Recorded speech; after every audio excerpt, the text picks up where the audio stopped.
Fubini's theorem by Group 10.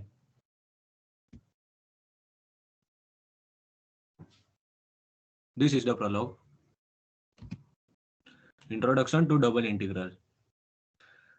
Just as the finite integral of a positive function of one variable represents the area of the region between the graph of the function and the x-axis, the double integral of a positive function of two variables represents the volume of the region between the surface defined by the function on the three-dimensional. In double integrals, f of x comma y is called integrand, and R is the region of integration, and dA indicates that this is the integral over two-dimensional region. Introduction to double integral over right triangle. Double integral of f over right triangle in region R is double integral of f of x comma y dA in region R is this.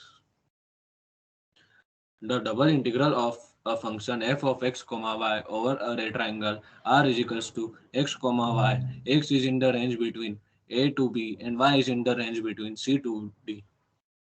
So we can say that double integral of f of x comma y dA in region R is equals to double. If we take order as dy dx, then it will be like double integral of f of x comma y dy dx.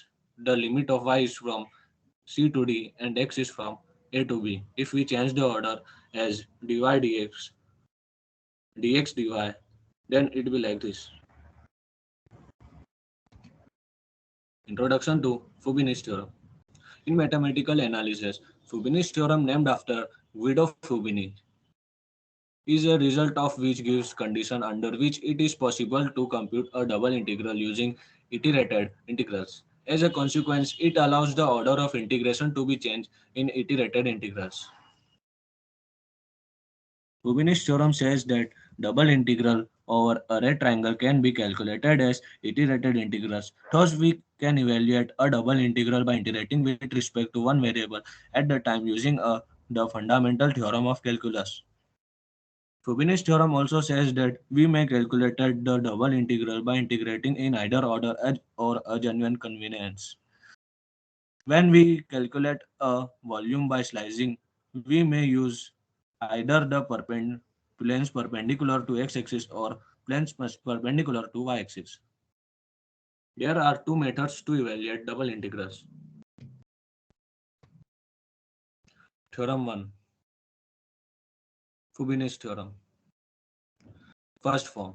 If f of x comma y is continuous throughout the right triangular region R, x is in the range between a to b and y is in the range between c to d, then double integral of f of x comma y dA in the region R is equals to double integral of f of x comma y dy dx in the given ranges is equals to double integral of f of x comma y dx dy in the given ranges. Now let's see a example. Find the volume of the region bounded above by the elliptical paraboloid.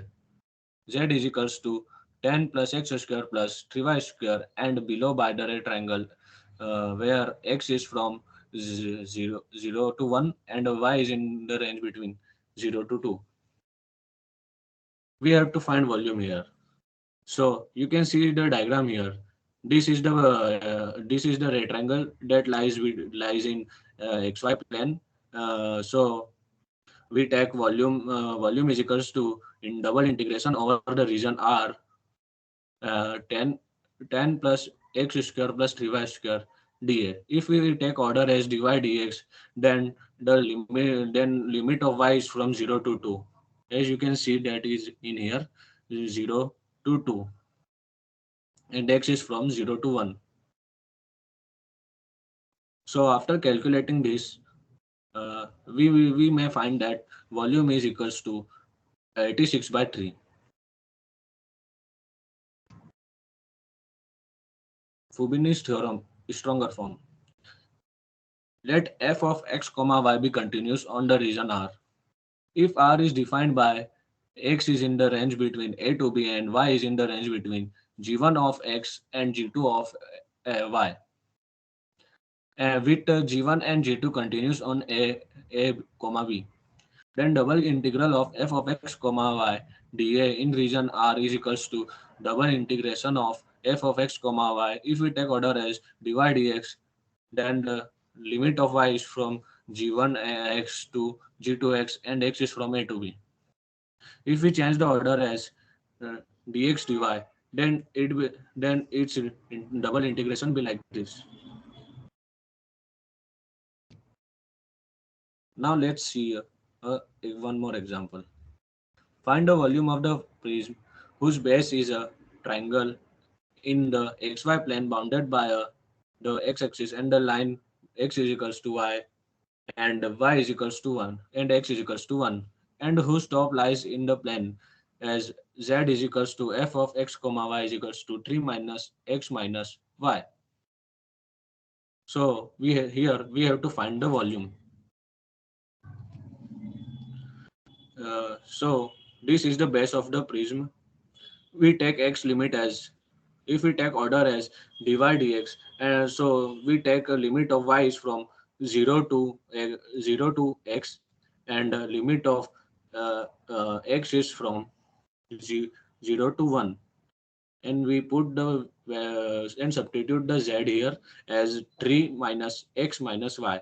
So after calculating this much, this, so we find the volume of the prism as 1.